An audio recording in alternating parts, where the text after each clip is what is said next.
부르심에는 찬양하심으로 하나님께 나아가시겠습니다.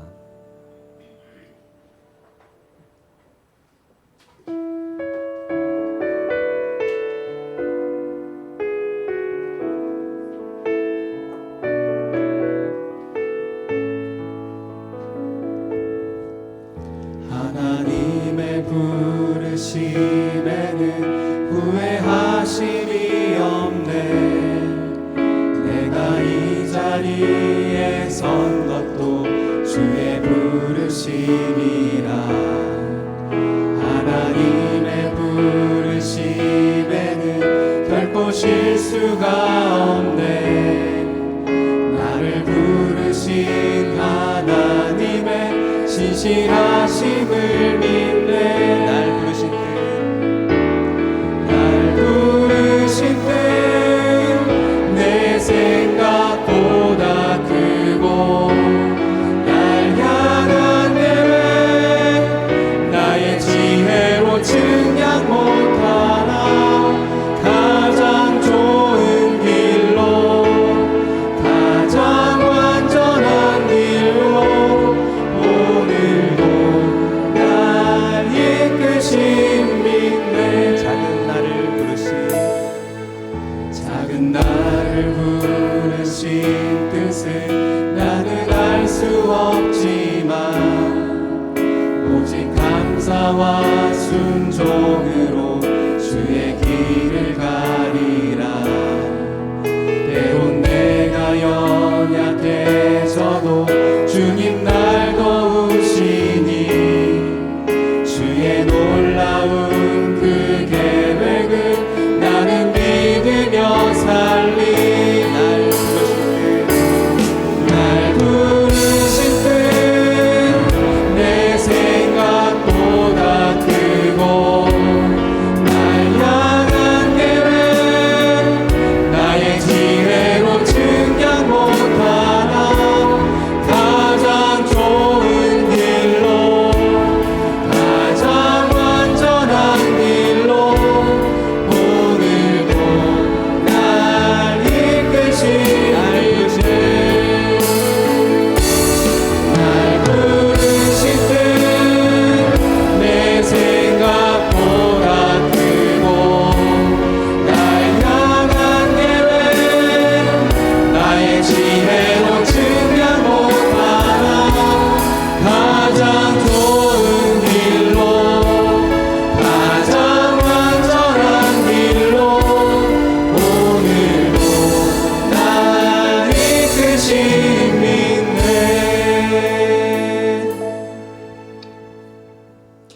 할렐루야. 여호와의 이름을 찬송하라. 여호와의 종들아 찬송하라. 여호와의 집, 우리 여호와의 성전, 곧 우리 하나님의 성전뜰에 서 있는 너희여, 여호와를 찬송하라. 여호와는 선하시며 그의 이름이 아름다우니 그의 이름을 찬양하라. 아멘. 하나님 감사합니다. 거룩한 주일 하나님의 이름을 높이며 하나님을 예배합니다. 우리 예배를 기뻐 받아 주옵소서. 예배하는 심령 가운데 주님 임재하여 주옵소서. 예수님의 이름으로 기도합니다. 아멘.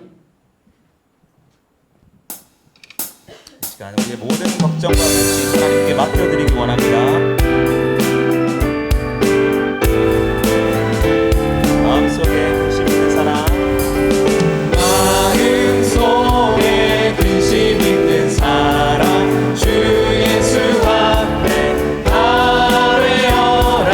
슬픈 마음 있을 때에라도 주 예수께 다시 한번 마음속에 근심 있는 사람, 마음속에 근심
주 예수께 아뢰라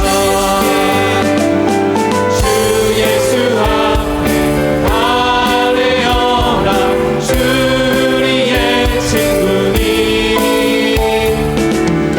무엇이나 근심하지 말고 주 예수께 아뢰라 머물레는 자여 죽음 앞에 머물레는 자여 주 예수 앞에 아뢰어라 하늘 나라 바라보는 자여 주 예수께 아뢰라 주 예수 앞에 아뢰어라 주 우리의 친구니 무엇이나 근심하지 말고 주 예수께 아뢰라 주 예수 앞에 아뢰어라 주 우리의 친구니 무엇이나 근심하지 말고 주 예수께 아뢰라 평생 주 예수님 의지하며 살아가는 우리의 인생 되기를 원합니다. 할렐루야.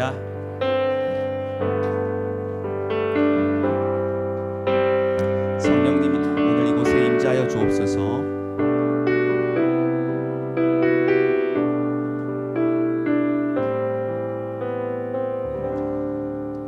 오늘 이곳에 계신 성령님 우리에게 말씀하시고 우릴 가르치소서 같이 우리 맘 열어주시고 주의 빛으로 밝혀 우리를 인도하소서 주님보다 앞서지 않고 겸손하게 주님의 말씀 기다리니 주님 손에 우릴 드립니다 사랑으로 인도하소서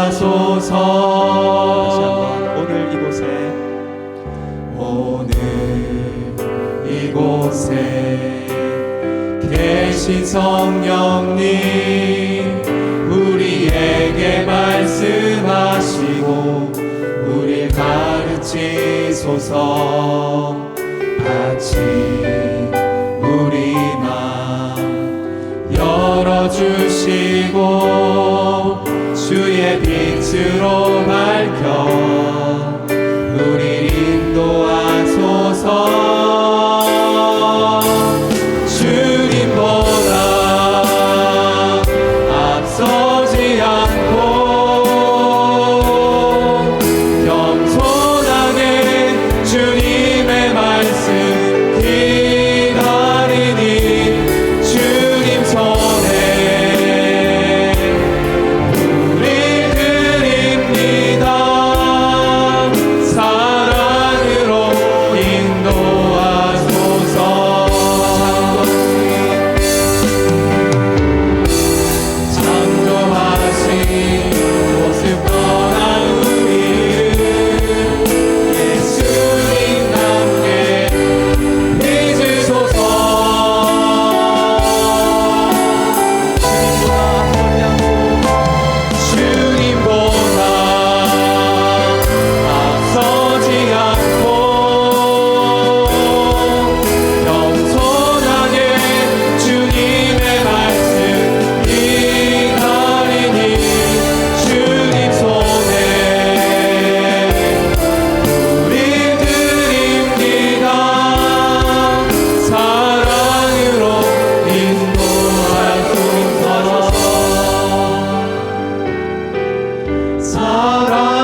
다시 복음으로 다시 십자가로 다시 하나님께로 나아갑니다. 오직 복음만이 오직 십자가만이 오직 하나님만이 나의 전부입니다.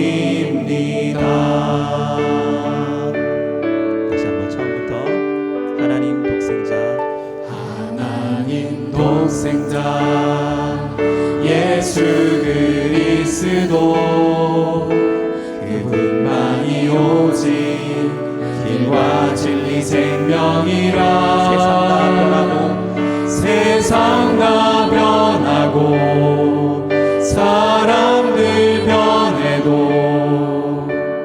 나에겐 복음 십자가뿐이라.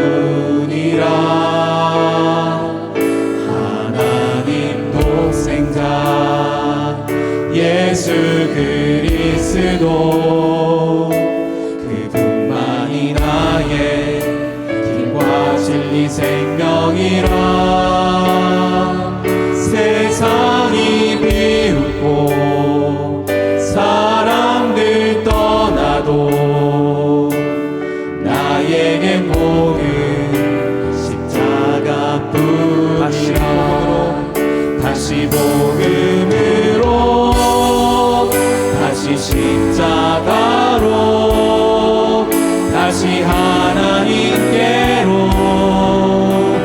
나아갑니다. 오직 복음만이 오직 십자가만이 오직 하나님만이 나의 전부입니다. 다시 복음으로 다시 십자가로 다시 하나님께로 나아갑니다. 오직 복음만이 오직 십자가만이 오직 하나님만이 나의 전부입니다.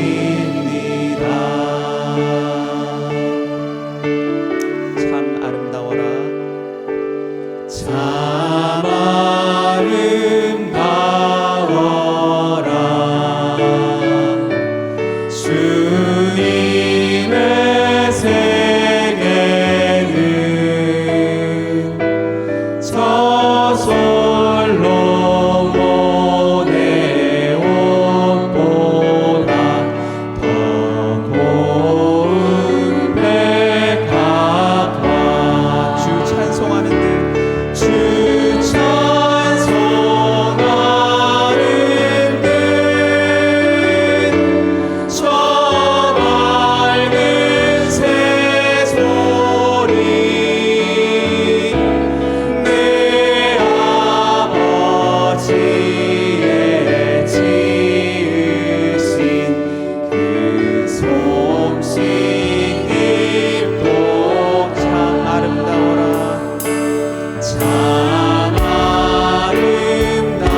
살아계신 우리 아버지의 이름을 거룩하게 하시며 아버지의 나라가 오게 하시며 아버지의 뜻이 하늘에서와 같이 땅에서도 이루어지게 하소서.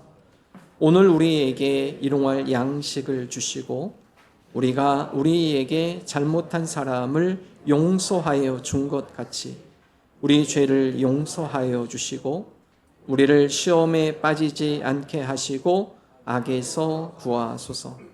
나라와 권능과 영광이 영원히 아버지의 것입니다. 아멘.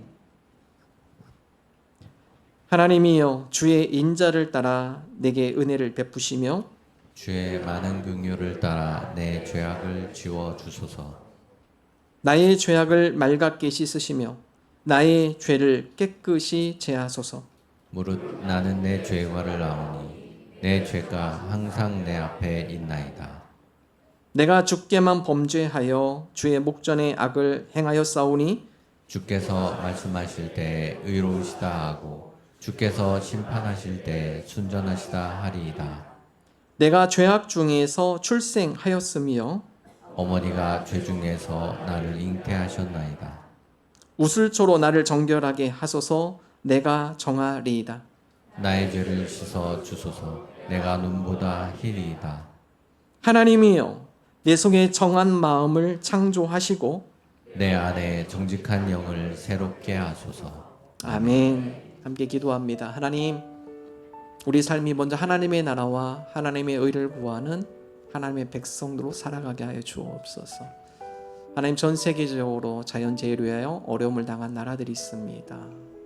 하나님, 모로코의 강진, 리비아의 태풍으로 인한 홍수, 하나님 그 나라를 긍휼히 여겨 주시고 빠른 복구, 회복이 있게 하여 주옵소서. 도움의 손길을 붙여 주옵소서.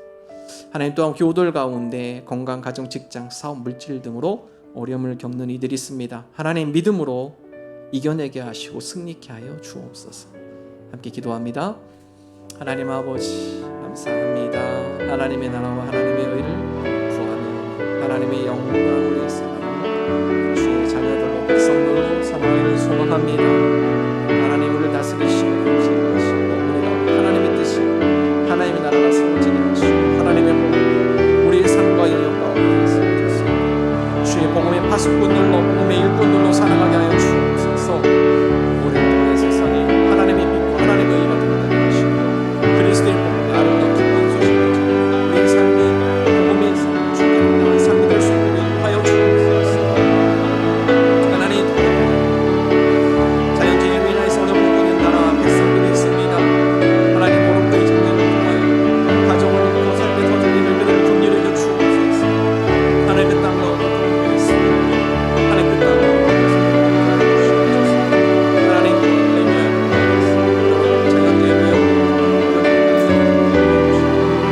땅 가운데 하나님의 금리에서 하여 주옵소서. 주님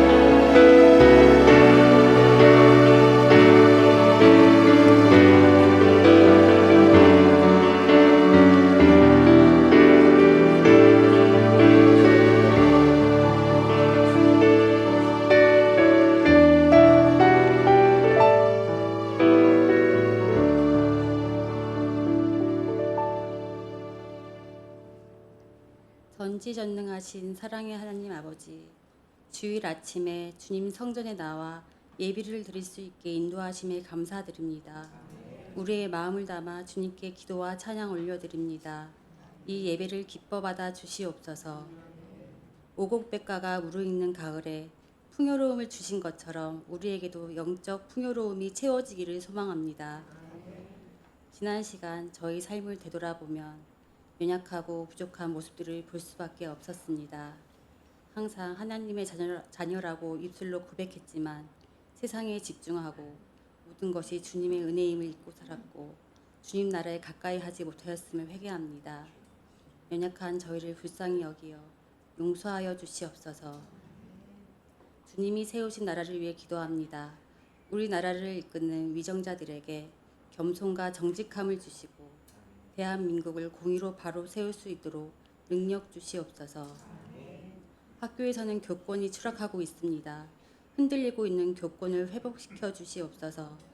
교사와 학생 그리고 학부모와의 갈등이 사라지고 서로 존중하고 협력하여 우리나라 미래가 밝게 빛날 수 있는 교육 문화가 되게 지켜주시옵소서.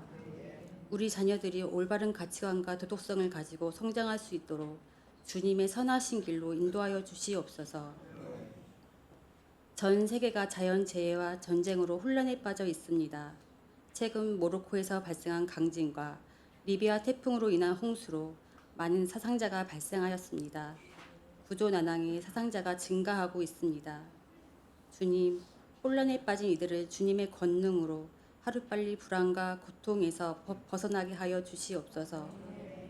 집도 가족도 모든 것을 잃은 절망에 빠진 이들에게 임마누엘 하나님이 있길 원합니다.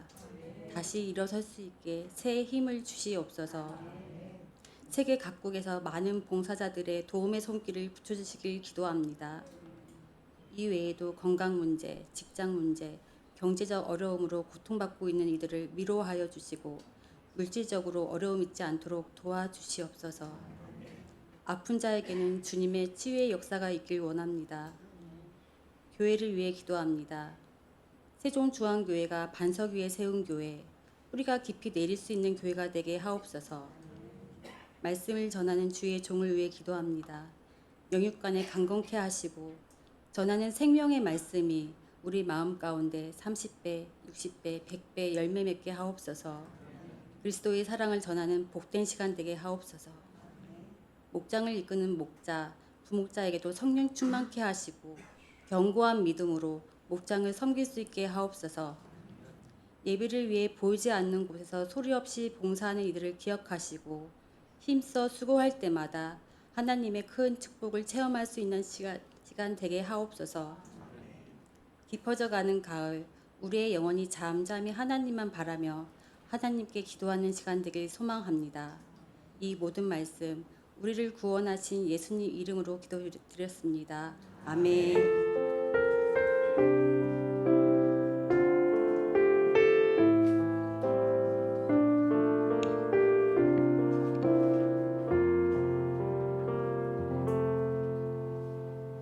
하나님의 말씀 출애굽기 25장 8절 9절, 열왕기상 6장 1절 2절, 7장 13, 22절 교독하면서 봉독하겠습니다.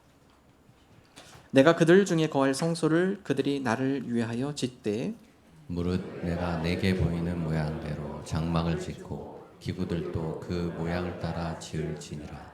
이스라엘 자손이 애굽 땅에서 나온 지 480년이요 솔로몬이 이스라엘 왕이 된 지 4년 15월 곧 둘째 달에 솔로몬이 여호와를 위하여 성전 건축하기를 시작하였더라.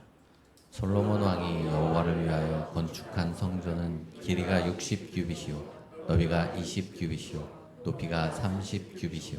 솔로몬 왕이 사람을 보내어 히람을 두로에서 데려오니 그는 납달리 지파 과부의 아들이요 그의 아버지는 두로 사람이니 노스의 대장장이라. 이 히람은 모든 논일에 지혜와 총명과 재능을 구비한 자이더니 솔로몬 왕에게 와서 그 모든 공사를 하니라. 그가 놋기둥 둘을 만들었으니 그 높이는 각각 18규빗이라. 각각 12규빗 되는 줄을 두를 만하며 또 놋을 부어 선 기둥 머리를 만들어 기둥 꼭대기에 두었으니 한쪽 머리의 높이도 5규빗이요 다른 쪽 머리의 높이도 5규빗이며 기둥 꼭대기에 있는 머리를 위하여 바둑판 모양으로 얽은 그물과 사슬 모양으로 따은 것을 만들었으니 이 머리에 7이요 저 머리에 7이라.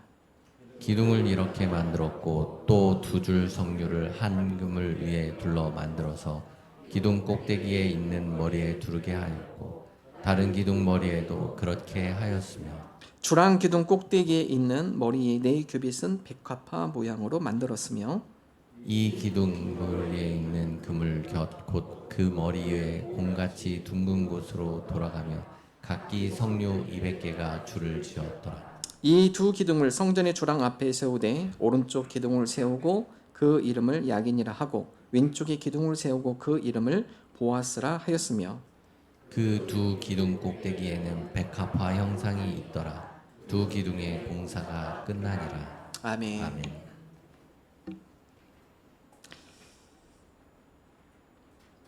이스라엘 자손이 애굽 땅에서 나온 지 480년이 지나서 솔로몬 성전이 건축이 됩니다. 그래서 열왕기상 6장부터는 하나님께서 솔로몬 성전을 어떻게 건축할 건지 그 규격 또 여러 재료들에 대해서 말씀을 하고 있습니다.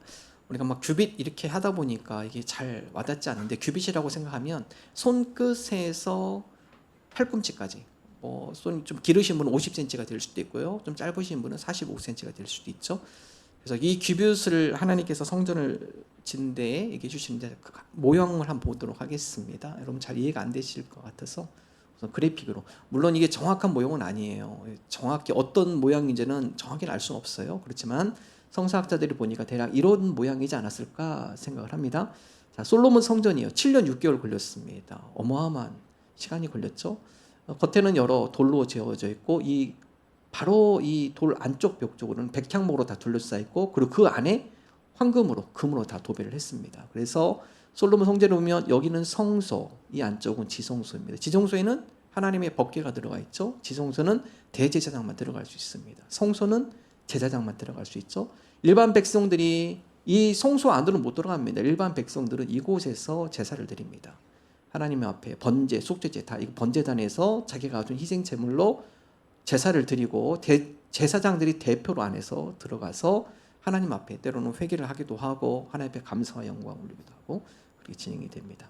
이 물두멍, 제사장들이 손을 씻고 정결하게 갈 수 있도록 물을 담아 놓은 그릇이죠.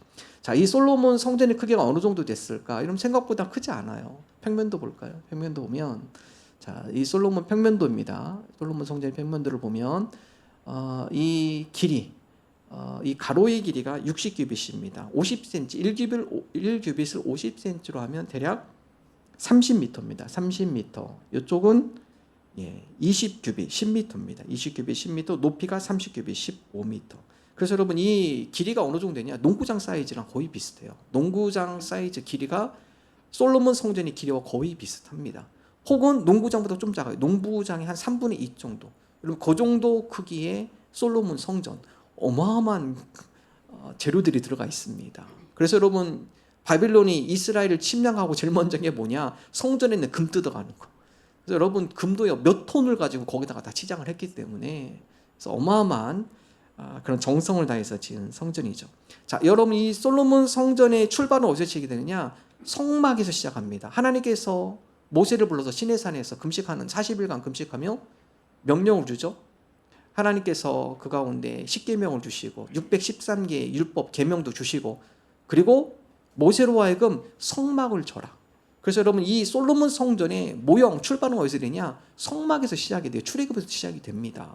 여러분 성막도 잠깐 보시죠. 이런 성막은 텐트입니다. 아까 솔로몬 성전은요 돌로 졌기 때문에 고정이에요. 그거 움직일 수 없어요. 근데 여러분 이스라엘 백성이 출애굽할 때는 항상 움직여야 하기 때문에 그때는 텐트로 하나님께서 이동용으로 지으라고 명령을 하시죠. 자, 이제 총 성막의 전체적인 큰 둘레이고요. 이 안에 이걸 성소라고 합니다. 여기도 역시 솔로몬 성전처럼 두 개로 나눠져 있습니다. 성소와 지성소, 하나님의 법궤를 둔 지성소 나눠져 있습니다. 자, 그렇다면 이 성소의 크기는 얼마나 될까? 솔로몬 성전의 절반 사이즈. 자, 평면도 한번 보도록 하겠습니다. 자, 성소의 사이즈, 이거는 이제 아까 큰 주변 테두리였고요. 요 성소죠. 성소에 성소와 지성소 나눠져 있죠. 자, 이쪽 길이가 몇입니까? 30규빗, 그래서 15m. 우리 교회 요 적국부터 여기까지 한 이 정도 됩니다. 자, 그 다음에 여기 높이는 이 세로는 너비는 5m. 예. 저기보다 조금 작겠죠. 예. 그래서 성막의 사이즈는 대략 한 이 정도이다. 안에는 다 똑같습니다. 자, 여러분 왜 성전, 성막 이게 왜 중요할까요? 여러분 이스라엘 백성은 출애굽을 해서 광야 생활부터 그의 역사가 성막과 함께합니다. 성막이 중요했어요. 그래서 여러분 출애굽할 때도 하나님께서 여러분 그 광야에 무슨 재료가 있겠어요? 광야에서 이 성막을 짓고 하는 게 얼마나 힘들어요. 그럼에도 불구하고 하나님께서 성막을 쳐라 말씀을 하시죠. 자, 여러분 이스라엘이 왜 성막이 중요했을까요? 그 성전이 이스라엘에게 주는 의미는 무엇일까요? 또 오늘날 이 성막과 성전을 통해 우리에게 주시는 하나님의 교훈은 무엇일까요? 여러분 첫 번째, 하나님 중심의 삶을 교훈하고 있어요. 자, 하나님께서 모세에게 성막을 지으라는 이유가 있습니다. 출애굽기 25장 8절입니다. 함께 읽어보겠습니다. 출애굽기 25장 8절의 말씀 함께 읽습니다. 내가 그들 중에 거할 성소를 그들이 나를 위하여 짓되. 시내산에서 하나님께서 모세를 불러서 40일 금식하는 동안에 성막을 짓는 것을 명령하는데 이유가 있어요. 내가 그들 중에 거할 성소입니다. 하나님께서 왜 성소를 주려고 하죠? 내가 그 성소에 함께 하겠다고 약속하는 거예요. 이스라엘 백성이 광야 생활함에 있어서 너희들만 하는 게 아니라 하나님께서 이스라엘 광야 가운데 이스라엘 백성과 함께 하겠다는 약속이죠. 성막을 짓고 내가 그곳에 함께 하겠다. 여러분 하나님은 우주 만물을 창조하시고 다스리신 하나님이 뭐 이렇게 조그만 곳에 거하실까요? 여러분 그 의미는 무엇이냐? 이스라엘 백성 너희들이 어느 곳에 있든지 내가 너희들과 함께 할 것이고 더 나아가 너희들이 하나님 중심의 삶을 살아야 한다. 그래서 이 성막은 하나님이 우리와 함께 하시고 우리가 하나님을 모시고 하나님을 중심으로 한 하나님 중심된 삶을 살아가겠습니다. 여러분 신앙생활로 변화되는 큰 변화 중에 하나는요. 이전에는 나 중심으로 살아가는데 신앙생활을 하면서 하나님을 내가 섬기고 하나님을 모시며 살아감에 있어서 중심이 바뀌는 거예요. 나 중심에서 하나님 중심으로 바뀌는 삶입니다. 내 마음대로 살다가 내가 하나님 중심에 합당하게 하나님에 대해서 합당하게 내가 하나님의 부르심에 합당하게 내가 살아가겠습니다. 중심이 바뀌는 거예요. 바뀌는 겁니다. 여러분 성막의 배치도도 그래요. 광야에서 이 배치도를 보면 하나님께서 이스라엘 삶 가운데 중심이 됨을 이 배치도를 통해서 알 수 있는데요. 한번 배치도 보겠습니다. 그냥 이스라엘 백성이 광야 40년 통과할 때 무질서한 게 아닙니다. 하나님께서 이것도 다 계획해 놓고 설계를 해 놓으신 것이죠. 자, 이 성소 지성소 성막 그 테두리입니다. 자, 이 하나님께서 이 성소는 어디에 있어야 하는가? 각 지파가 진을 치고 그 가운데 성소는 항상 중앙에 있습니다. 그래서 12지파 중에 앞에 3지파, 동서남북 각각 3지파씩 하고요. 그리고 이 성소를 섬기는 모세와 제사장들이 제일 가까운 곳에 있고 나머지 무라리, 게르손, 고앗 이 족속들은요. 이 성소를 운반하는 역할을 감당하시는 분이에요. 여러분 하나님께서 사인을 줍니다. 어떻게 사인을 주냐? 이 성소 아까 그림 보면은 구름이 나와 있잖아요. 그래서 하나님께서 이스라엘 백성에게 어떤 사인을 주냐? 이 구름과 불기둥은 함께 공존입니다. 그래서 낮에는 환하기 때문에 불빛이 잘 안 보이고 구름만 보이는 거고 밤에는 깜깜하니까 구름은 잘 안 보이고 불빛만 보이는 거예요. 그래서 하나님께서 이스라엘 백성이 움직일 때는 어떻게 하느냐? 이 구름과 불기둥이 움직이기 시작해요. 그럼 어떻게 합니까? 빨리 텐트 쳐야 돼요. 빨리 철수해가지고 빨리 움직여야 합니다. 그래서 이스라엘 광야 생활을 하면서 이 성막은 하나님께서 이스라엘 백성과 함께 하시고 그들을 가르치시고 그들을 지도하시고 그들 삶의 중심에 하나님이 계심을 이스라엘 백성에게 말씀해 주는 것이죠. 여러분 오늘날 우리도 마찬가지예요. 베드로는 우리로 하여금 하나님을 모시고 사는 사람. 옛날에 성막과 솔로몬 성전만이 성전이 아니라 하나님을 모시고 그 삶에 하나님을 중심에 두고 살아가는 사람. 그 몸이 그 사람이 곧 성전이다. 베드로 고린도전서 3장 16절 사도 바울의 고백이죠. 고린도전서 3장 16절 함께 읽어보겠습니다. 너희는 너희가 하나님의 성전인 것과 하나님의 성령이 너희 안에 계시는 것을 알지 못하느냐. 이 베드로의 고백이 아니라 바울의 고백이에요. 바울의 고백이 하나님을 모시고 사는 사람, 그 마음에 하나님을 믿으며 그 하나님을 섬기는 사람은 그 자체, 그 몸 자체가 바로 하나님의 성전이다. 여러분 하나님의 성전의 의미가 뭐예요? 하나님이 중심의 삶이죠. 우리가 하나님의 성전이라는 거예요. 그럼 우리는 당연히 우리의 삶이 내 중심이 아니라 하나님 중심의 삶을 살아가야함을 성전을 통해서 우리에게 교훈을 하고 있습니다. 여러분 열왕기상에 이 솔로몬 성전을 짓는 것에 대해서 하나님께서 다윗 솔로몬에게 이 얘기를 하시면서 갑자기 중간에 하나님께서 다른 말씀을 해요. 성전 건축에서 한참 얘기하는데 하나님 중심의 삶이 무엇인가를 솔로몬에게 다음같이 깨닫게 해주십니다. 열왕기상 6장 11절 12절 함께 읽어보겠습니다. 여호와의 말씀이 솔로몬에게 임하여 이르시되 내가 지금 이 성전을 건축하니 내가 만일 내 법들을 따르며 내 율례를 행하며 내 모든 계명을 지켜 그대로 행하면 내가 내 아버지 다윗에게 한 말을 내게 확실히 이룰 것이요. 자, 하나님 중심의 삶이 뭔가? 하나님 중심의 삶이라는 것은 솔로몬으로 하여금 너 말씀을 지켜 준행하는 삶이 곧 하나님 중심의 삶이야. 이스라엘 백성 가운데 이 성막은 심장입니다. 심장. 그 성막을 통해서 하나님 말씀이 선포되고 하나님께서 성막을 통해 모세를 통해서 하나님께서 이스라엘 백성에게 가르치시고, 여러분 오늘날도요 이 솔로몬으로 하여금 성전 건축을 지니까 너무 휘황찬란해요. 그 솔로몬에게 건물에 현혹되지 마. 이 성전을 짓는 의미가 무엇인가? 이 성전을 통해서 하나님께서 이스라엘 백성에게 말하고 싶은 것이 무엇인가? 말씀을 준행하여서 그 말씀을 중심에 두고 살아라. 이게 하나님 중심의 삶이에요. 하나님이 중심의 삶입니다. 제가 우리 삶 공부하면 크로스웨이 하면서 보여준 그림이 있습니다. 삶 공부하면 크로스웨이 나오는 그 한 부분인데요. 보실까요? 자, 하나님 중심의 삶이 뭔가? 여러분 이분은 그리스도인입니다. 신앙인이에요. 근데 머릿속에 항상 퀘스천 마크가 있습니다. 신앙인이기 때문에 교회도 다니고 말씀도 봐요. 자, 그런데 여러분 신앙인이지만 직장 생활도 하고요. 여가 생활도 합니다. 돈에 대한 관심도 있어요. 가족 생활. 외식. 의식주 중에 많은 부분이 먹는 부분이죠. 외식. 또 식사하는 부분 어떻게 하는가. 학위. 앞으로 미래에 대해서 어떤 걸 준비하는가. 정부의 일은 어떻게 참여하는가. 여러분 성도라고 이런 영역 다 없는 거 아니에요. 다 똑같이 고민하고 있어요. 근데 퀘스천 마크가 이걸 도대체 어떻게 해나가는 게 지혜로운 일일까? 성도로서 신앙생활을 하지만 정부에 참여하는 일들, 앞으로 여러분의 미래에 대해서 여러분 어떤 고민을 하고 계세요? 먹는 부분에서 가족에 대해서는 또 여러분 신앙인으로서 내가 가족을 어떻게 섬기며 가족 생활을 어떻게 하는 것이 잘하는 것일까? 신앙인으로서 내가 돈을 한 얼마 정도 갖고 있으면 좋을 것 같으세요? 많이 물어보니까 어떤 분은 한 10억 정도 있어야죠 이렇게 하시더라고요. 요즘 억이 쉽나 봐요. 그냥 신앙생활하는데 직장생활은 어떻게 하는 것이 지혜로운 것인가? 퀘스천 마크예요. 근데 여기에 대해서 신앙이라면 이 실베스트라는 기독교인이 늘 퀘스천이에요. 근데 여기 답이 그 다음 페이지 그림 볼까요? 퀘스천 마크가 없어졌습니다. 이 모든 생활을 있어서 조화로운 삶은 뭐냐? 말씀 중심의 삶이에요. 신앙생활이든 여가생활이든 경제생활이든 가족생활이든 일부분으로 삼는 게 아니라 말씀을 중심으로. 전의 그림 볼까요? 전의 그림. 우리가 신앙생활 이렇게 하면요 늘 딜레마에 빠집니다. 신앙생활을 삶의 여러 영역에 일부분으로 두면은요 연결이 안 돼요. 다른 부분은. 우리의 삶의 모든 영역들을 다음 페이지 말씀을 중심으로 연결할 때 신앙생활도 마찬가지로 말씀을 중심으로 연결하면 이 말씀은 곧 뭡니까? 하나님이에요. 그래서 하나님 중심의 삶이라는 뭐냐? 말씀을 통해 모든 삶의 영역을 접목시키는 겁니다.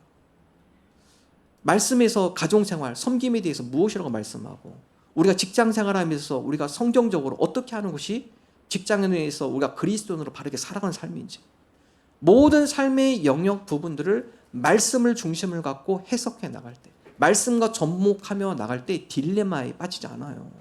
성도로서 우리가 이 땅 가고도 어떻게 살아가는 하나님 우리의 삶이 하나님 중심의 삶, 말씀에 입각한 하나님의 말씀을 중심을 두고 삶의 모든 영역들을 말씀과 연결시켜서 우리의 삶이 하나님의 중심된 그런 믿음의 삶을 살아가는 주의 자녀들이 되게 하여 주옵소서. 때로는 말씀이 잘 부족해서 적용이 안 될 때도 있어요. 그럴 때 어떻게 해야죠? 한 가지 예로 예수님이라면 어떻게 하셨을까를 생각해 보시면 돼요. 이 가운데 예수님은 뭐라고 말씀하실까? 관계 가운데서 직장생활 가운데서 예수님은 어떻게 하셨을까? 가정생활 가운데 이 상황 가운데라면 예수님은 어떻게 하셨을까? 하나님 우리의 삶 가운데 하나님 중심의 삶을 살기 위해서 우리가 몸부림치기를 원합니다. 내 생각, 내 중심이 아니라 하나님 중심의 삶, 말씀에 입각한 삶. 예수님의 상황 가운데 예수님은 어떻게 하셨을까? 그래서 우리의 삶이 하나님 중심으로 둔 그런 믿음의 삶을 살아가는 주의 백성들이 되게 하여 주옵소서. 두 번째, 성전이 우리에게 주는 교훈, 하나님의 영광을 위한 삶을 교훈하고 있습니다. 여러분 솔로몬이 성전을 질 때 자기를 위해서 성전 짓지 않아요? 자기의 권력을 과시하거나 자기의 부귀 영화를 위해서 성전을 짓지 않습니다. 솔로몬은 다음같이 고백을 하죠. 열왕기상 6장 2절 함께 읽겠습니다. 솔로몬 왕이 여호와를 위하여 건축한 성전은 길이가 60규빗이요 너비가 20규빗이요 높이가 30규빗이면 솔로몬이 누구를 위해서 성전 건축하죠? 하나님을 위해서 건축하는 거예요. 자기를 위해서 건축하지 않습니다. 7년 6개월이 걸렸어요. 어마어마한 시간이에요. 재료는 최고급 재료들입니다. 정성을 다해서 성전을 짓는데 누구를 위해서요? 하나님을 위하여서 성전을 져요. 솔로몬이 이 성전을 짓매 재료가 필요하기 때문에 그 당시에 백향목을 공급받기 위해서 두로 왕에게 사신을 보냅니다. 그 사신을 보내며 두로 왕에게 다음같이 이야기하라고요. 솔로몬 왕이 예루살렘에 하나님의 이름을 위하여서 성전을 짓고자 합니다. 백향목을 좀 공급해 주십시오. 가장 좋은 제목이 이 두로 땅에 있으니까 그 레바논 산이 있으니까 거기서 가장 좋은 나무들을 좀 공급해 주십시오. 값을 우리가 잘 채워드리겠습니다. 자, 읽어볼까요? 열왕기상 5장 5절 함께 읽겠습니다. 여호와께서 내 아버지 다윗에게 하신 말씀에 내가 너를 이어 내 자리에 오르게 할 내 아들 곧 그가 내 이름을 위하여 성전을 건축하리라 하신 대로 내가 내 하나님 여호와의 이름을 위하여 성전을 건축하려 하오니. 솔로몬이 성전을 짓고는군요. 이스라엘 국의 영화가 아니에요. 하나님을 위하여서 성전을 건축하는 것이죠. 신약 성경 읽다 보면 예수님께서 성전에 가셔서 화가 나셨습니다. 마태복음 21장에 읽어보면 예수님께서 십자가를 지시기 일주일 전에 기도하러 성전에 가셨어요. 화가 납니다. 그 성전에 가보니까 성전이 성전의 역할을 못하고 있어요. 강도의 소굴이 됐습니다. 예수님께서 그 성전에 장사하는 장사꾼들의 상을 다 뒤집어 엎고 의자를 다 뒤집어 엎었어요. 다음같이 얘기하죠. 하나님의 성전, 이곳은 기도하는 곳이다. 근데 너희들이 강도의 소굴로 다 만들어 놨구나. 성전이 제 역할을 지금 못하고 있는 거죠. 마태복음 21장 13절 함께 읽습니다.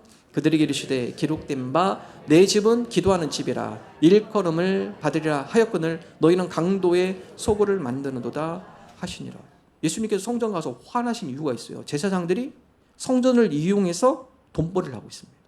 여러분 그 당시에 제사장들은 사람들이 성전에 와서 하나님 앞에 예배를 드리고 그 가운데 하나님의 백성으로서 그들이 하나님과 좋은 바른 교제를 하기 위해서 힘쓰고 섬겨야 할 제사장들이 탐욕에 사로잡혀서 성전을 위해 돈벌이를 해요. 제사를 드리면 가까운 사람들은 가축을 쉽게 데려오지만 멀리 있는 사람들은 2, 3일, 4, 5일 걸린 사람은 자기 가축을 못 가져옵니다. 성전 앞에 그 가축을 파는 장사꾼들이 있어요. 거기도 가축을 사와야 돼요. 그래서 제사장들에게 뒷돈을 줍니다. 가게 상인들이. 그 제사할 때 희생제물을 가져올 때 우리 가게에 있는 이니셜 그것만 제사할 수 있도록 허락해 주세요. 그래서 사람들이 여러 가게에서 가져오면요 봤을 때 자기 돈 준 그 희생자물은 통과시키고 그렇지 않은 거 자꾸 바꾸시킵니다. 다른 거 가져오라. 흠이 있다고 다른 거 가져오라. 돈을 성전에서는 로마 화폐를 사용 못해요. 그래서 환전을 해야 합니다. 환전하는데 그 가운데 이 환전소에서 로마 화폐를 낮게 쳐요. 그래서 그거에 대한 차익을 제사장들이 또 누립니다. 가난한 사람은 비둘기로 제사를 드리는데 비둘기가 턱없이 비싸요. 가난한 사람들에서 돈 없는 사람을 위해서 가장 작은 제물로서 비둘기를 드리는데 그 비둘기도 더 비싸게 팔아 풍리를 취해요. 예수님이 얘기하죠. 야 너희들이 이 성전을 위해서 돈을 너희들이 취하는 강도의 소굴로 너희들이 만들었구나. 성전이 제 기능 못할 때 책망받는 겁니다. 오늘날 교회도 마찬가지예요. 교회는 하나님의 영광이 드러나야 합니다. 교회를 통하여서 하나님이 높임을 받으셔야 하고 이 교회를 통하여 하나님의 영광 그 영광이 드러나야죠. 근데 교회를 통하여서 목사의 영광이 드러난다. 그 위험한 교회입니다. 성도들도 조심하셔야 돼요. 목사를 너무 띄우시면 안 돼요. 교회를 통해서 장로의 영광이 드러난다. 직분자의 영광이 드러난다. 큰일 납니다. 사역을 하면서 목자, 부목자의 영광이 드러난다. 위험해요. 시험 들어요. 그럼 시험 듭니다.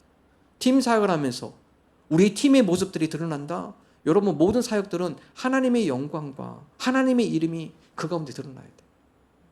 그 교회, 그 공동체, 그 섬김을 하나님은 기뻐하십니다. 솔로몬 성전을 질 때요. 그 안에는 어떤 망치 소리, 쇠 다듬는 소리 전혀 들리지 못하겠습니다. 모든 돌들은 다 밖에서 규격 맞게 다 재단해 와야 돼요. 모든 기구들은 다 노시든 금이든 다 성전 밖에서 한참 멀리 떨어진 곳에서 다 규격에 맞게 다 만든 다음에 성전에서 어떻게 합니까? 조용해야 돼요. 조용히 조립했습니다. 우리에게 주는 교훈이 있어요. 그럼 섬기면서 말 많으시면요, 그게 시험 듭니다. 이름도 없이 빛도 없이 하나님, 우리가 주님을 섬기고 주님의 영광을 드러내기 있어서 빛도 없이 소리 없이 우리가 하나님의 영광만 드러내기를 원합니다. 하나님의 영광을 위해 존재하는 것이죠. 하나님의 성전인 우리의 몸도 바울의 고백처럼 하나님을 모신 너희가 너희 몸이 바로 하나님의 성전인데, 하나님 우리의 몸이 하나님의 영광을 드러내는 하나님의 성전으로 우리가 쓰임 받기를 원합니다. 하나님의 영광을 드러내는 하나님의 도구로 우리가 쓰임 받게 하여 주옵소서. 하나님께서 우리를 그러하고 만드셨어요. 이사야 43장 21절 함께 읽겠습니다. 이 백성은 내가 나를 위하여 지었나니 나를 찬송하게 하려 함이니라. 하나님은 우리를 만드신 목적은 하나님의 영광, 하나님을 찬양하고 경배하고 하나님을 높이기 위해서 우리를 만드셨어요. 우리가 그거 안 하면 하나님은 돌들을 통해서도 그 일을 하실 거예요. 그러므로 하나님 창조 목적에 합당하게 살아가는 삶, 그것이 우리 인간의 본분을 다하는 것이고요. 그러한 삶을 살아갈 때 우리의 존엄성이 높아지게 되는 것이고 우리의 삶이 거기에서 행복감을 맛보게 됩니다. 하나님은 하나님께서 우리를 창조하신 그 목적에 합당하게 우리의 삶이 하나님을 높이고 우리가 하나님을 예배하며 하나님의 이름을 드러내는 그런 하나님의 도구로 하나님께서 우리를 창조한 그 목적의 본분대로 쓰임받는 그런 하나님의 몸된 성전들이 되게 하여 주옵소서. 여러분, 바울은 이것을 이미 고백해요. 하나님께서 이 피조 세계를 만들 때는 그 가운데 하나님을 인식할 수 있는 하나님의 내재성, 하나님을 인식할 수 있도록 고백할 수 있도록 다 심어 놓았다라는 거죠.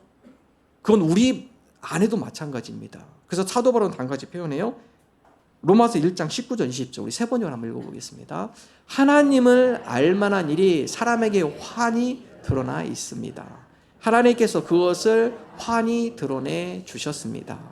이 세상 창조 때로부터 하나님의 보이지 않는 속성, 곧 그분의 영원하신 능력과 신성은 사람이 그 지으신 만물을 보고서 깨닫게 되어 있습니다. 그러므로 사람들은 핑계를 댈 수가 없습니다. 하나님께서 피조물을 창조하실 때 하나님을 인지할 수 있도록, 하나님을 그 가운데 알아볼 수 있도록 하나님의 섭리, 그 가운데 하나님의 인식을 그들이 감지할 수 있도록 심어 놓은 거예요.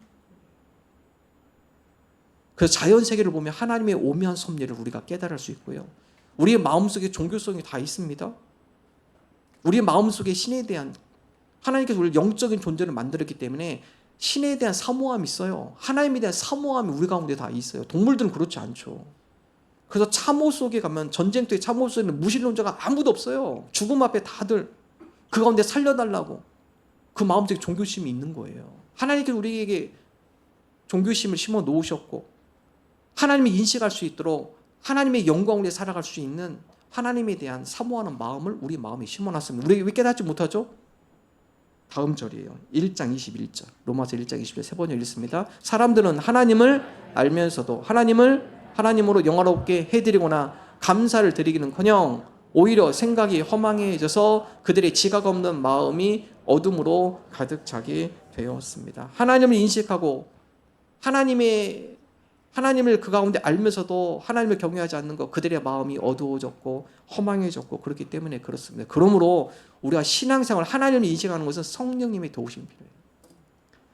영적인 깨달음을 우리에게 허락하여 주셔서 하나님을 인지하게 하시고 고백하게 하시고 또 그 하나님을 예배하며 그 하나님을 찬양하는 하나님의 백성으로 살아갈 수 있도록 성령이 우리에게 영의 마음을 깨우쳐 주시고 깨닫게 해주시고 열어 주옵소서. 하나님은 우리가 하나님의 영광을 위하여 살아가기를 원하십니다. 하나님의 영광을 위해 살아간다면 무슨 거창한 일을 생각하시면 안 돼요. 삶의 모든 영역 가운데 우리가 하는 모든 일이 하나님의 영광을 위해 살아가고 싶습니다, 이런 사모한 마음을 가질 때 모든 삶의 영역들이 하나님의 영광에 포커스가 맞춰집니다. 어떤 주부가 예수님을 믿는 그리스도인인데 교회에서 성경 공부를 하시는데 성경 구절 외우셔야 돼, 한 주마다. 그런데 그 주 안에 성경 구절이 무엇이었느냐? 고린도전서 10장 31절 함께 읽어보겠습니다. 그런즉 너희가 먹든지 마시든지 무엇을 하든지 다 하나님의 영광을 위하여 하라. 설거지하면서 이 말씀이 탁 와닿는데 성경에 보니까 먹든지 마시든지 그리고요 무엇을 하든지 다 하나님의 영광을 해라. 그 설거지 그럼 설거지도 이게 하나님의 영광을 위해서 할 수 있는 거구나. 그런 생각 해보셨어요? 맨날 나만 청소하고 맨날 나만 허드렛 일 시키고 나만 빨래하고 나만 집으로 나가 돈 벌어오고 다 하나님의 영광과 연결시키셔야 돼요. 그 이분이 그 다음부터 설거지 방바닥 닦으면서 주의 보혈을 찬양했대요. 주의 보혈로 깨끗이 정결하여 주옵소서. 이것처럼 하나님의 영광. 그래서 여러분 성경은 뭐라 그러냐? 무슨 일을 하든지 무엇을 하든지 하나님의 영광에 포커스를 맞춰서 하나님 이 일이 하나님의 영광이 되기를 원합니다. 가족을 섬기는 것도 하나님의 영광이 되어야 하고요. 자녀 교육도 하나님의 영광에 포커스를 맞춰야 자녀와 평화롭게 지냅니다. 하나님의 영광을 위하여 내가 자녀를 교육하며 하나님의 영광을 위해서 내가 가족을 섬기고 나의 직장의 모든 삶의 부분들도 하나님의 영광과 연관되게 하여 주옵소서. 어제 우리 삼초원 목자 부목자들과 함께 더불어서 우중 캠핑은 아니지만 비 오는 날 비를 맞으면서 바베큐를 같이 했는데요. 괜찮습니다. 그것도 우리 부강에 보면 키빈하우스라고 우리 청년들이 갔던 곳이 너무 좋아서 우리 삼초원 모임 2달에 한 번씩 우리 초원 모임을 하거든요. 목자 부목 삼초원 어제 가서 같이 했습니다. 사진 보시죠. 보시면 여러분 목장들 한번 야유할 때 가시면 좋을 것 같아요. 잘 돼 있습니다. 여러분 3점 모여서 그냥 하는 게 비 오는데 걱정도 많이 되고 고민도 많이 했지만 감사하게도 비가 그쳐서 너무나 좋은 환경이었는데요. 우리끼리 먹고 마시고 놀기 위해서 하는 거 아니에요? 이것도 역시 하나님의 영광에 포커스를 맞추는 거예요. 하나님 목자 부목자 우리가 섬기면서 때로는 서로 위로하고 격려하고 때로는 힘들 수도 있고 또 목장의 고민도 있고 하나님 우리가 함께 그 부분을 지혜를 모으고 함께 그 부분을 기도하고 또 우리가 그 가운데 말씀을 묵상하고 초임 모임 할 때 같이 식사도 나누고 또 말씀 묵상도 나누고 목장에 대한 고민도 나누고 뭐예요? 다 하나님의 영광을 위해서 하는 거예요. 어떻게 하면 우리가 좀 더 하나님 목자 부목자의 사명을 갖고 우리가 좀 더 잘 섬겨서 이 목장을 통해 하나님의 영광을 드러낼 수 있는지 먹든지 마시든지 무엇을 하든지 우리가 하나님의 영광에 우리가 포커스를 두고 하나님의 영광을 위한 삶을 살아가게 하여 주옵소서. 신학자 존 네이스비 그러니까 우선순위를 정하셔야 합니다. 한번 읽어볼까요? 이분은 우선순위 얘기하는데 우선순위를 잘못 선택하면 삶의 목표에서 멀어진다. 성도는 어디에 우선순위를 두라는 거죠? 하나님의 영광이에요. 하나님 우리를 이렇게 창조하셨고 모든 영역 가운데 삶의 우선순위가 어떻게 하면 우리가 하나님의 영광에 합당한 삶을 살아갈까? 찰스 휴밀은 다음같이 이야기합니다. 우리들이 삶에서 만나는 온갖 딜레마들은 시간과 물질이 부족해서 오는 것이 아니고 일의 우선순위를 잘못 선택하면서 온다. 삶의 딜레마, 이 우선순위 잘못 정하면 그래요. 우리 인생의 목적 가운데 하나님의 영광에 우리 삶의 우선순위를 두고 살아갈 때 삶의 여러 딜레마가 쉽게 해결이 됩니다. 목표점이 분명해 보이고 그 가운데 정확한 기준이 있기 때문에 어떻게 행해야 할 것인지 더 선명하게 되는 거예요. 하나님 우리의 인생에 하나님의 영광에 포커스를 맞추는 그곳에 삶의 우선순위를 두는 그런 지혜로운 믿음의 삶을 살아가게 하여 주옵소서. 어느 추운 날 달팽이가 사과 나무를 기어오르고 있었습니다. 여러분 달팽이가 얼마나 느려요. 저한테 올라가. 근데 산쪽 올라가는데 하도 답답해서 벌레가 나왔어. 사과나무 벌레가 나와가지고 달팽이한테 얘기하면 야, 너 그렇게 가서 저 위에 언제까지 갈래? 그리고 너 그렇게 올라가봐 젖수고야. 사과 열매 하나도 없어. 그냥 빨리 내려가. 달팽이가 얘기했다고 합니다. 내가 저 꼭대기에 도달할 때쯤이면 사과가 열릴 거야. 얼마나 늦게 올라가면 사과가 열릴 때까지 거기까지 도달을 하기가 우리에게 좀 교훈이 있어요. 하나님 우리가 하나님의 영광을 위해 포커스를 맞추고 살아갈 때 당장 우리 눈에 보이진 않지만 그러나 우리가 그 길을 포기하지 않고 하나님의 영광을 위해 끊임없이 인내하며 살아갈 때 하나님께서 우리에게 합당한 열매를 허락하여 줄 줄로 믿습니다. 여러분 그 믿음 갖고 살아가기를 소망합니다. 마지막 세 번째, 재능을 하나님께 드리는 삶. 여러분 성전 건축함에 있어서 솔로몬이 대충 하지 않아요? 7년 6개월 동안 정성을 다했죠. 좋은 재료를 씁니다. 그리고 그 성전을 건축함에 있어서 최고의 기술자를 불러와요. 두로에서 놋 대장장이를 불러옵니다. 열왕기상 7장 13절 14절 함께 읽습니다.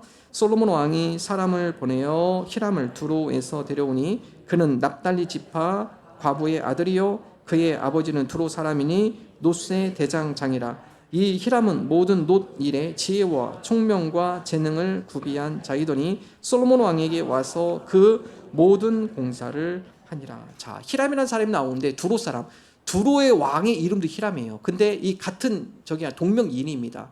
이 여기서 나온 히람은 놋 대장장이에요.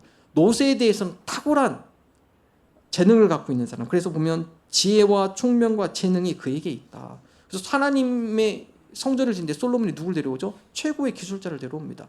히람이라는 사람. 근데 여러분 이 히람이라는 사람은 그의 어머니는 이스라엘 사람, 그의 아버지는 두로 사람. 이거 혼혈이에요, 혼혈. 근데 여러분 그 이름이 어디에 기록됩니까? 성경에 기록되잖아요. 창조적 소수가 됐습니다. 그가 하나님의 성전을 위해서 자기의 재능과 지혜와 총명을 하나님 앞에 하나님의 성전을 짓는데 그 지혜와 총명과 재능을 쓸 때 그는 하나님의 영광을 위해 역사에 기록되는 하나님의 일꾼으로 창조적 소수로 기록이 되어집니다. 무슨 재능을 갖추는 것보다 더 중요한 건 그 재능을 무엇을 위해 사용하는가입니다. 하나님께서 우리에게 재능을 주셨습니다. 비교하지 마시고 다른 사람과 비교할 필요 없어요. 하나님께서 내게 이렇게 잘하는 이런 부분을 주셨는데 하나님 이 재능이 하나님의 일에 내가 쓰임 받기를 원합니다. 하나님은 그럴 때 그에게 더 큰 은사를 주시고 더 큰 은혜를 주시고 더 큰 지혜와 총명과 재능을 확대시켜 주세요. 하나님의 영광을 위해 성막을 질 때 하나님께서 부른 사람이 있습니다. 부살레. 역시 성막 질 때도 하나님께서 모세를 통해 성막을 질 때 재능 있는 사람 하면 좋겠는데 부살레를 불러라. 하나님께서 그에게 뭘 더해 주시냐? 재능이 있지만 그 가운데 또 하나님께서 하나님의 영을 더하셔서 더 탁월한 사람이 되게 합니다. 출애굽기 31장 2절에서 5절 같이 읽겠습니다.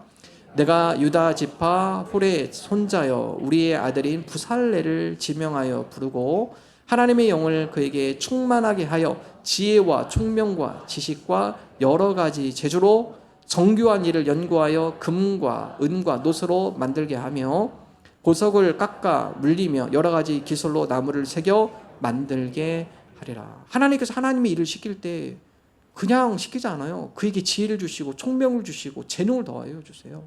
그래서 하나님의 도구로 쓰임 받는 건 영광이에요. 하나님의 도구로 쓰이는 것은 축복입니다. 하나님 우리가 그러한 인생 되기를 원합니다. 하나님께서 다윗에게 기름 부을 때 하나님께서 다윗이라고 이스라엘 왕으로 부를 때 그냥 세우지 않아요. 그에게 하나님의 지혜 성령으로 충만케 하세요.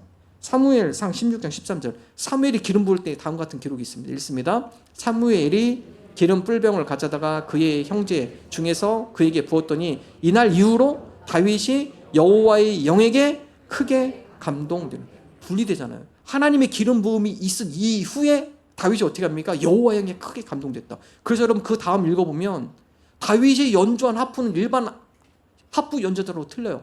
다윗의 연주는 사울의 가운데 있는 악한 영을 내어쫓는 영감 있는 찬양이 돼요. 그 이후에 골리앗과 싸울 때도 다윗이 담대하게 나갑니다. 여러분 이 과정이 언제부터 시작이 됩니까? 하나님의 기름 부음이 있은 후 그런데 하나님의 부르심에 순종하며 하나님의 도구로 쓰임 받은 이후로 다윗은 탁월한 자가 돼요. 솔로몬도 마찬가지죠. 탁월하게 하나님께서 예배하는 가운데 지혜를 주셔서 탁월한 왕이 되죠. 예수님의 제자도 마찬가지입니다.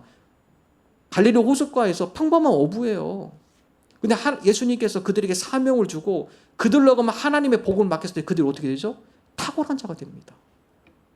성령의 능력의 권능을 받게 되죠. 사도행전 1장 8절 함께 읽습니다. 오직 성령이 너에게 임하시면 너희가 권능을 받고 예루살렘과 온 유대와 사마리아와 땅끝까지 이르러 내 증인이 되리라 하시니라. 성령이 너에게 임하면 뭘 받습니까? 권능, 능력. 이건 다이너마이트예요. 작지만 그 가운데 어마어마한 하나님의 폭발력이 있는 거죠. 하나님의 어마어마한 영향력이 그 가운데 함께 하십니다. 우리가 하나님의 부르심을 받는 거 축복의 길이에요. 후회되는 길 아닙니다. 우리가 그리스도로 다 부름을 받았어요. 하나님의 자녀로 부름을 받았습니다. 여러분 내가 성도로 살아가는데 왜 힘들지 후회하지 마십시오. 성도로 살아가는데 직장에서 왜 이렇게 어려운 일에 자꾸 부딪히지 후회하지 마세요. 하나님의 부르심은 결코 후회하심이 없습니다. 로마서 11장 29절 함께 읽어볼까요? 하나님의 은사와 부르심에는 후회하심이 없느니라. 하나님, 우리를 하나님의 백성으로 불러주심을 감사합니다. 하나님의 사명자로 하나님의 도구로 우리를 불러주심을 감사합니다. 그런데 하나님의 도구로 쓰임받아 하나님의 지혜와 총명과 그 가운데 하나님의 능력을 체험하며 그 가운데 하나님의 복된 그런 도구로 쓰임받는 열매 맺는 그런 인생이 되게 하여 주옵소서. 우리 마지막 찬양하기 전에 우리 하나님의 부르심 송경빈 목사님이 쓰신 작사입니다. 제가 가서 읽어드릴게요. 하나님의 부르심에는 후회하심이 없네. 내가 이 자리에 선 것도 주의 부르심이라. 하나님의 부르심에는 결코 실수가 없네. 나를 부르신 하나님의 신실하심을 믿네. 날 부르신 뜻 내 생각보다 크고 날 향한 계획 나의 지혜로 측량 못하나 가장 좋은 길로 또 가장 완전한 길로 가장 안전한 길로 오늘도 날 이끄신 믿네. 하나님의 부르심이 가장 안전하고 완전한 길입니다. 하나님 그러한 인생 되게 하여 주옵소서. 찬양하겠습니다.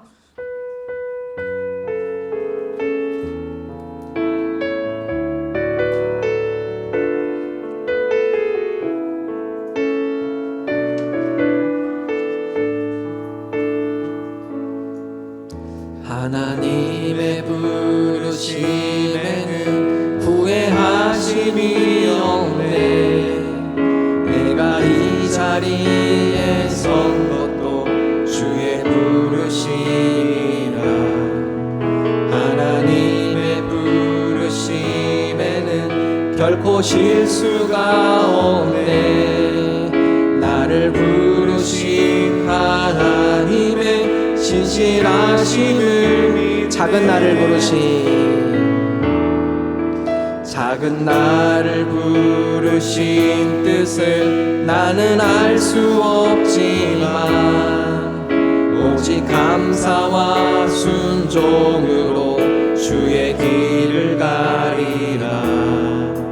때론 내가 연약해져도 주님 날 도우시니 주의 놀라운 그 계획을 나는 믿으며 살리. 날 부르신 뜻 내 생각보다 크고 날 향한 계획 나의 지혜로 측량 못하나 가장 좋은 길로 가장 완전한 길로 오늘도 날 이끄신 날 부르신 뜻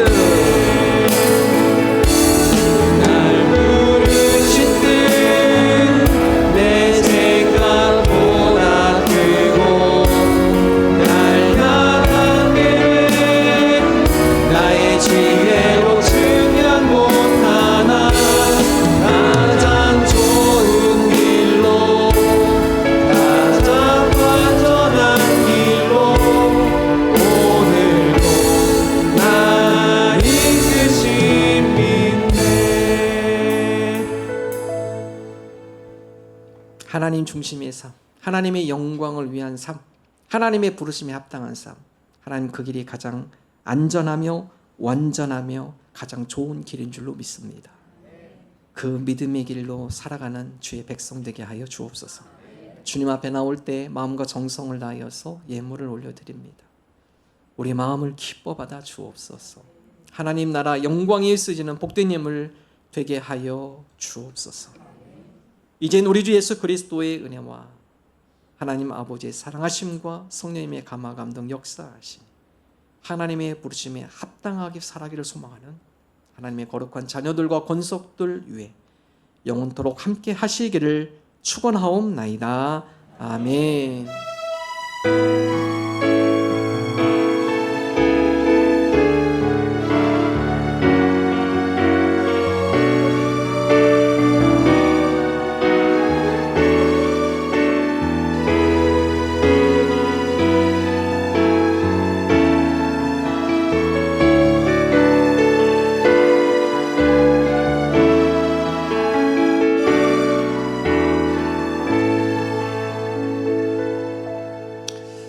감사합니다. 앞뒤좌우 인사 나눕니다. 반갑습니다. 반갑습니다. 주일에 보신 모든 분들을 주님의 이름으로 환영합니다. 삼공부 1단계 오늘 오후 1시 예배실 진행됩니다. 삼공부 2단계 신청하신 분들 목요일 진행이 됩니다. 참고해 주시기 바랍니다. 다음 주일은 우리 우즈베키스탄 목자 분가식을 하겠습니다. 새롭게 우리 모로코 목장이 출범하게 됐습니다. 우리 다음 주일 2부 예배 시간에 모로코 목장을 소개하는 시간을 갖도록 하겠습니다. 솔라피데 중창팀 추가 모집 주보 광고 참고하시고 원하시는 분 교회 사무실이든 혹은 팀원이든 신청하시면 되겠습니다. 10월 1일까지 신청하시고요. 솔라피데 중창팀 첫 모임은 10월 7일 토요일날 오후 5시에 모임을 갖습니다. 다음 주일 교회 봉사 우즈베키스탄 목장입니다. 우리 하나님 앞에 영광의 박수 올려드립니다. 감사합니다.